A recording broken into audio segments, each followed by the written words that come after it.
Acá estamos en ¿Por qué? Estamos con Guillermo Rosenburser y con Jorge Osona. Y la última pregunta que yo hice a un hipotético presidente del Banco Central es: ¿por qué mantenés las LEVAC con semejante interés?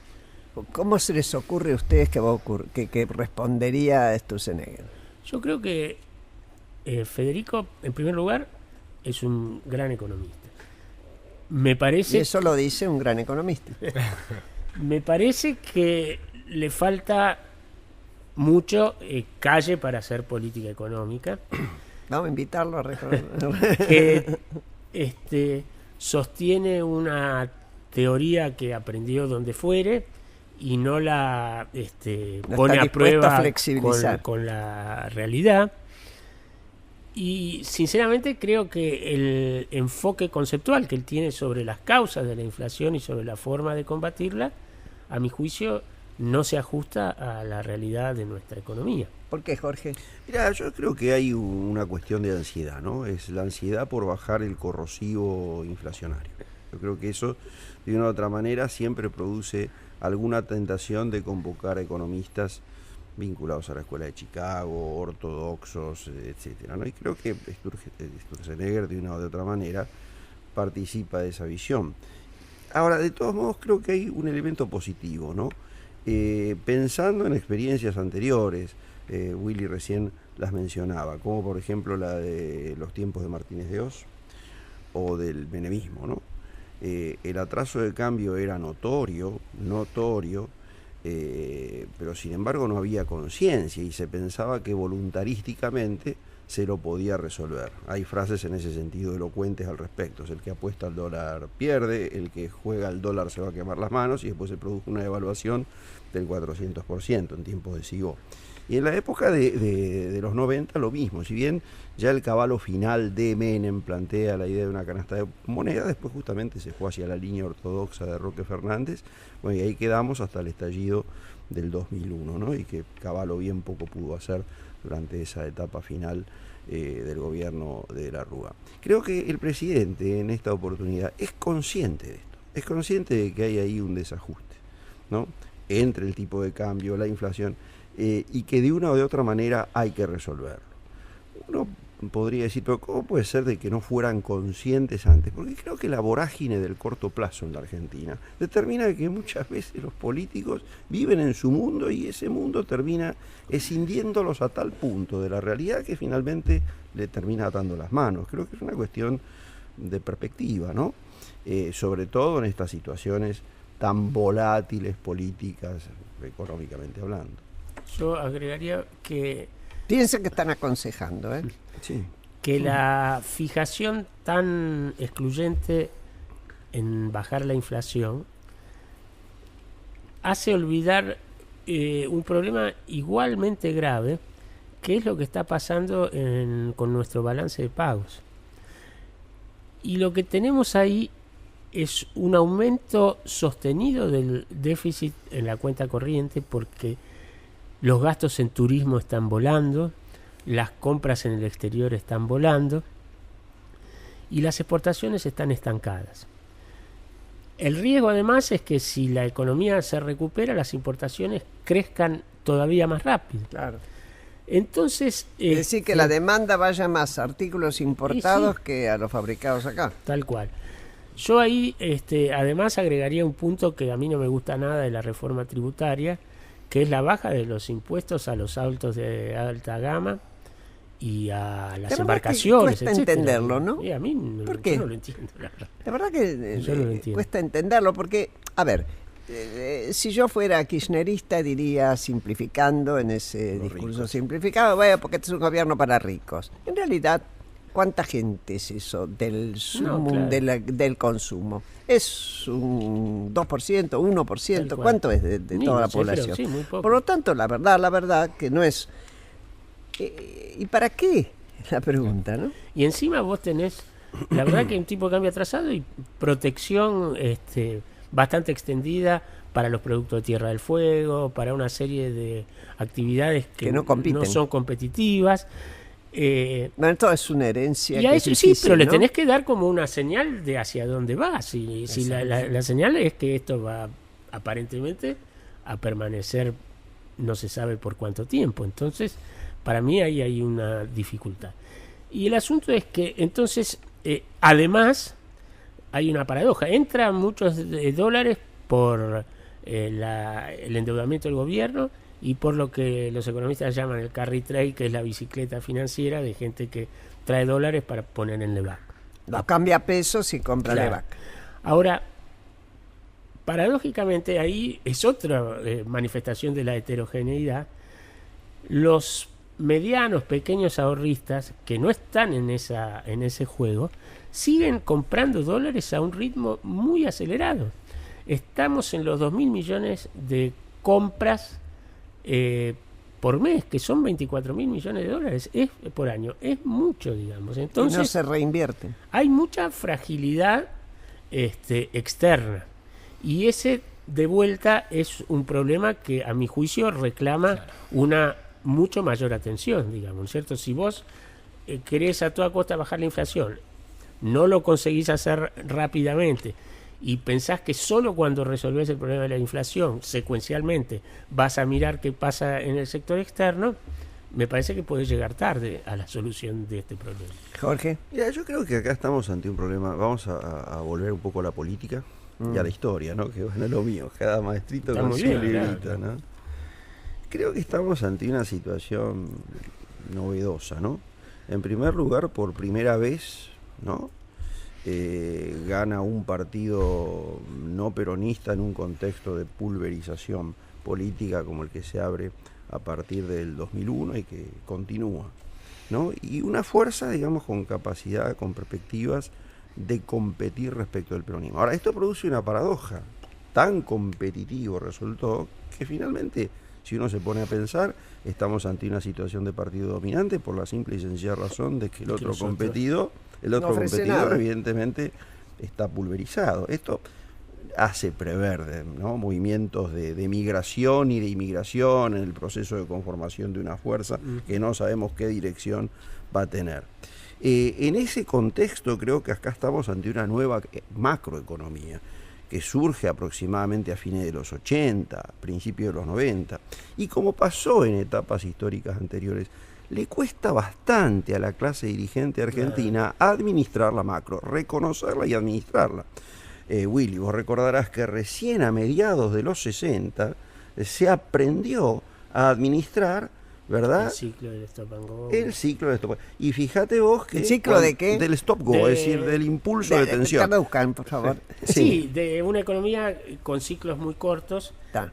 que se expandía cuando podías endeudarte o cuando el fondo te prestaba o cuando tenías precios muy favorables y se contraía muy rápido cuando se te cortaban esas fuerzas. Sí, Jorge. Eso se aprendió. Más o menos el aprendizaje fragua durante la experiencia de Kirchner-Bacena. El gran problema es que después detonó política y socialmente la sociedad y finalmente el árbol impidió ver el bosque y ahí fuimos camino directo al Rodrigazo. Y el Rodrigazo que fue un poco abrir las puertas del infierno, porque es ahí donde empiezan todas las transformaciones profundas que nos llevan a este país.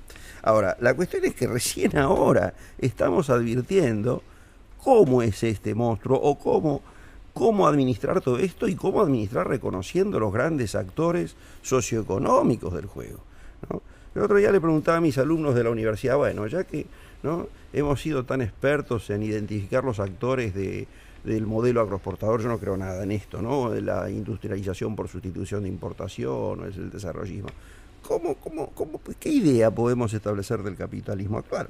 Una idea básica, la Brasil dependencia vía Mercosur y China a través de la soja. Hoy leí, no lo ayer saben leía definir. o anteayer, Argentina está creciendo poquito, lamentablemente Brasil no, en una encuesta. Y claro, Sí. claro. Bueno, y eso es un aprendizaje que falta. Ahora, pareciera que hemos avanzado bastante. Ahora, no lo suficiente porque por otra parte no se puede hablar de estas cuestiones prescindiendo de la política. No podemos volver a caer, ¿verdad?, en no hablar políticamente de los procesos económicos. Y acá tenemos otra cuestión que también es una herencia, pero es una herencia que hay que reconocer.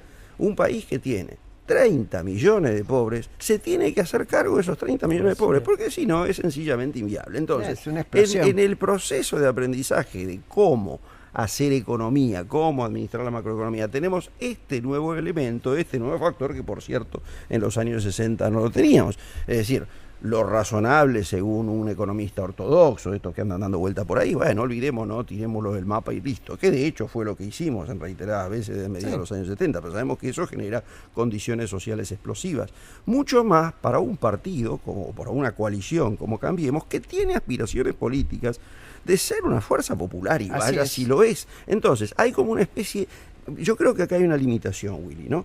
Creo que en este contexto político y socioeconómico no es posible crecer sino bastante lentamente. Sí, la cuestión es crecer continuadamente, y ahí está el aprendizaje que falta y que ojalá que se logre resolver en el curso de esta gestión. Es decir, si logramos entender la macroeconomía, ¿no?, de manera de hacer crecer la economía a un ritmo sostenido del 3% durante 20 años, es decir, si evitamos los stop, es decir, estos ciclos de tensión que siguen vigentes, aunque ahora tienen lapsos mayores. El stop and go es crash and go. Exactamente, ¿no? Yo creo que lo que viene ocurriendo del 2011 en adelante y sobre todo esta gestión es evitar el crash por todos los medios, porque eso produce crash efecto de ruptura. La ruptura, claro, por la ruptura te produce. Yo estoy traduciéndolos, perdonen. Es decir, el crash supone en los hechos, vamos a decirlo así, no creo mucho en estos términos, la salida neoliberal ortodoxa por los hechos, al estilo de lo que pasó en el 89 o al estilo de lo que pasó en el 2002. Sí, la corrección de facto. Claro. Ahora, eso produce después automáticamente una recuperación económica, pero ¿cuánto tenemos? 30% por 35%. Es decir, se va achicando el margen y finalmente se va volviendo la sociedad mucho más invivible. Entonces, esto exige, ¿verdad?, un esfuerzo intelectual como para comprender este país, para dialogar de compromiso, y de compromiso, porque yo estuve en varias reuniones, en la conferencia episcopal, estuve también en IDEA y demás, y el discurso es todos ponemos. No, totalmente. Bueno, eso es lo que nos pasa acá, ¿no? Menos yo. Menos yo, claro. Exacto. Ese es el Ahora, problema. yo les quería preguntar, ¿cómo se cubre este desfasaje entre la generación de empleo privado, que es el gran dinamizador de la economía, y la apuesta del gobierno, con la falta, en principio, se podría decir, de competencia de estos sectores más desfavorecidos? ¿Cómo se engarza eso? Yo quiero decir primero algo referente a lo que sostenía Jorge. Hay una cosa que las clases dirigentes, en general la sociedad, no se dio por enterada, y es que los actores empresariales dinámicos cambiaron totalmente en los últimos 30 años. Y la verdad es que los empresarios capitalistas, no rentistas de la Argentina, más innovadores, son los que están en el sector agropecuario y en la agroindustria.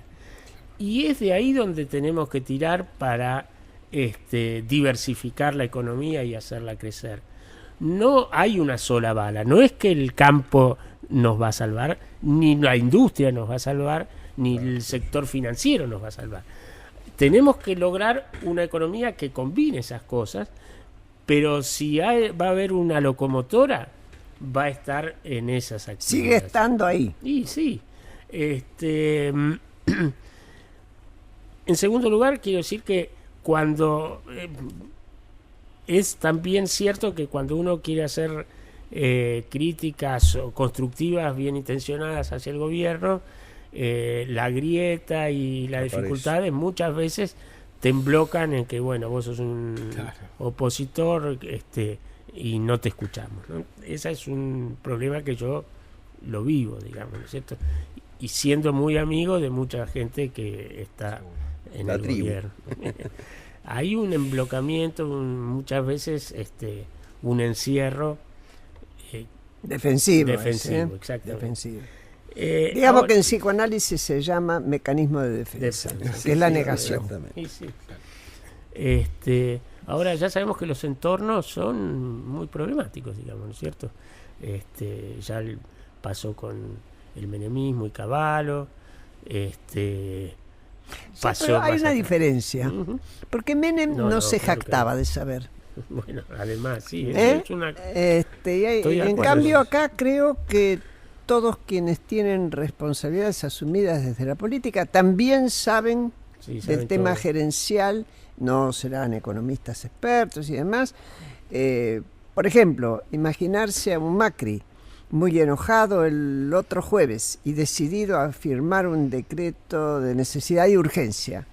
Uno puede entenderlo por el impulso que a uno le da la bronca, pero al mismo tiempo fue capaz Totalmente, de retraerse. Es decir, también está aprendiendo un empresario a actuar políticamente, cosa que a mí me alegra, porque en un momento llegué a desconfiar de que tuviera suficiente voluntad política. A todos nos pasó lo mismo. Honestamente Sí, tengo sí, que sí, decirlo. a todos nos pasó. Porque por mucho que digan, los acuerdos que se hicieron para que el lunes se pudiera votar y se siga votando, implicó toda una articulación política con los gobernadores, con quienes fuera. ¿Serán mejores, peores? Son las que se pueden hacer. Ese es el tema de la negociación política. Y que finalmente las negociaciones estaban, ¿no? Porque en determinado momento se puso en duda después de lo del jueves y finalmente eran bastante sólidas, como se confirmó 72 horas después. Creo que hay otra cosa, ¿no? Que yo añadiría. Yo quería después perdón, Willy, no, te seguí así redondeas. No, con respecto al tema del empleo, ahí yo creo dos cosas. Primero, que si vos no ponés los precios relativos, que traducido es poner el tipo de cambio en el nivel correcto, es muy difícil que las actividades económicas en general generen empleo. Y en segundo lugar, me parece que por el lado de las reformas... Lo que es el empleo genuino. Por el lado de las reformas, habría que apuntar mucho más a los sectores que generan empleo y que tienen más trabajo informal. Y la verdad que ahí están las pymes. Y las reformas que se están presentando con las reformas son horizontales, benefician de la misma manera a todo el mundo. Las grandes no van a generar más empleo y necesitan menos de esos estímulos. Y si vos querés realmente estimular el empleo, tenés que focalizar en esos sectores, en los sectores que tienen menos de 20 empleos. Mucho empleos. más que en políticas universales, en políticas focalizadas. Para esto sin duda. Jorge, ¿sí? Sí, yo creo que acá tenemos este gran problema, insisto, ¿no? El 30% de pobreza, ¿no? La idea es que, bueno, una lluvia de inversiones, como se dijo en un momento, o un shock al estilo del que ocurrió en los 90, o en su defecto un shock por el lado de los precios internacionales, los términos de intercambio como pasó en los 2000, nos va a resolver el problema. Está claro que no, porque este es un mundo distinto y seguir teniendo esa expectativa predominante en el discurso de los políticos, que con inversiones al estilo clásico, al estilo de las perspectivas desarrollistas, resolvemos o acotamos el problema de la desocupación o del empleo precario, es verdaderamente infantil. Creo que en todo caso tiene que ver, o bueno, con el oportunismo político, lo que sería mucho peor con la ignorancia, sobre todo la ignorancia respecto al mundo que vivimos. ¿Y por qué es mucho peor la ignorancia? Bueno, porque evidentemente nos ata las manos respecto de inventar, de pensar, ¿no? Propuestas nuevas. Y yo creo que uno de los grandes desafíos de este mundo, porque, volviendo un poco al tema macro general o estructural en general, esta es una economía que, como todas las del mundo, se ha inscrito en la globalización de una manera extrovertida. Ahora, esa extroversión determina que por cada dólar que nos entra, gastemos 3. Eso determina que haya que seguir insistiendo en hacer competitivo y modernizar el capitalismo. Ahora, ¿cómo simultáneamente darle a ese capitalismo una connotación inclusiva? Por vías alternativas. En primer lugar, a través de una política de fragmentos, producciones regionales competitivas, obras públicas. Política no universal, sino focalizada. Por ejemplo, nos sobran albañiles, nos faltan ingenieros, ¿verdad? Bueno, ¿qué es lo que se puede hacer con esos albañiles? Darle una capacitación como para involucrarlo en grandes obras. Yo quería meter ese bocadillo. Y ahí está la educación. ¿no? La ignorancia. La Argentina, por ejemplo, es uno de los grandes brokers a nivel internacional, bueno, en términos de producción de cereales, ¿no? Pero unos grandes brokers, sin embargo, no produce patentes biotecnológicas. Se ha atrasado respecto a hace 20 años. Bueno, eso implica plata que se va. Ahí está parte de los dólares que se van por cada uno que entra. y como tantos otros. Podríamos pensar, por ejemplo, una política agresiva de turismo orientada a generar en la Argentina la industria sin chimeneas. Tenemos todo como para hacerlo. Eso es un mercado inmenso que, por otra y es parte, muy empleo intensivo. Muy empleo intensivo, porque no requiere calificación Tenés tan que alta. enseñar inglés. Totalmente. Y buenos modales. Y servicios. Y claro, servicios. y dar Entonces, servicios. hay que empezar a pensar las cosas en esos términos. Ahora, si nos quedamos en el corto plazo y en medir la tasa de interés y todas estas cosas, no vamos a ir demasiado lejos. Yo creo que ese es un aprendizaje que vuelve más compleja la coyuntura actual, porque ya no es solamente hablar de variables macroeconómicas, hay que hablar de política y hay que hablar de sociedad. Así es. Bueno, yo tengo que agradecerles. Sigo aprendiendo todos los días. Nosotros también. Nosotros también. Nosotros Así también. es. Sí, bueno, pero no de mí. ¿Cómo que En no? todo caso, por el aguante, pero... No, y de otras cosas también, no Este, de economía, pero de otras cosas. Pero confieso que siempre me costó el tema de la economía, me resultó como extranjero mi formación. Sin embargo, aprendí que es indispensable que entendamos lo básico para poder acompañar aquellas cuestiones que sentimos que van hacia un crecimiento. Yo me despido de todos ustedes hasta el otro domingo, no tan lejos, pero deseando de todo corazón que esta fecha nos encuentre, por sobre todas las cosas, rodeada de afectos. Que los afectos ayuden a limar cualquier aspereza, por sobre todas las cosas. No conozco nada que cure más que el gran amor.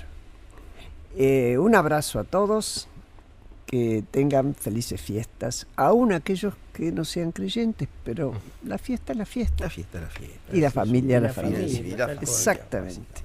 Bueno, hasta el próximo domingo, pero no se olviden de quedarse acá, porque el programa que nos sigue es Presente, Pasado y Futuro con Gustavo Mura, y usted sabe que vale la pena escucharlo.